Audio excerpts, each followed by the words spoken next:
অখিল গগৈ ডাঙৰীয়া কিছুদিন আগত যুদ্ধ বিৰতিৰ কথা কৈছিল। আমিও ভাবিছিলোঁ যে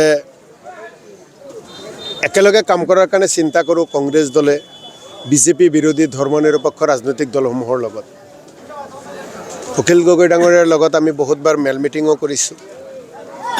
তেখেতক সমালোচনা কৰাৰ আমাৰ ইচ্ছা নাই, কিন্তু তেখেতে এনেকুৱা কিছুমান কথা কয় যিসমূহ কথাত অসমৰ ৰাইজৰ মনত দুখ দিয়ে আৰু কংগ্ৰেছ কৰ্মীসকলৰ মনতো দুখ দিয়ে। কোন দলৰ কিমান শক্তি তেওঁলোকে নিজে নিজে সেইটো কৰিব, কিন্তু কাৰোবাৰ লগত কোনোবাই নাথাকিলেই বুলি শূন্য হ'ব এই কথাটো মই ভাবোঁ এজন অভিজ্ঞ ৰাজনীতিকবিদে কেতিয়াও নকয়। আজি ৰাধাকুছি মণ্ডল কংগ্ৰেছৰ উদ্যোগত এটা যোগদান কাৰ্যসূচী আছিল।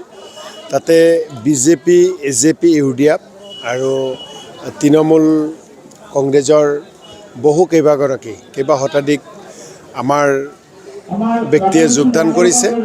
আমি কেৱল নেতৃস্থানীয় ব্যক্তিসকলক যোগদান কৰিছে, তেওঁলোকৰ সমৰ্থকসকলক আমি পৰৱৰ্তী সময়ত ৱাৰ্ডে ৱাৰ্ডে গৈ যোগদান কৰাৰ কথা সকলোকে কৈছোঁ।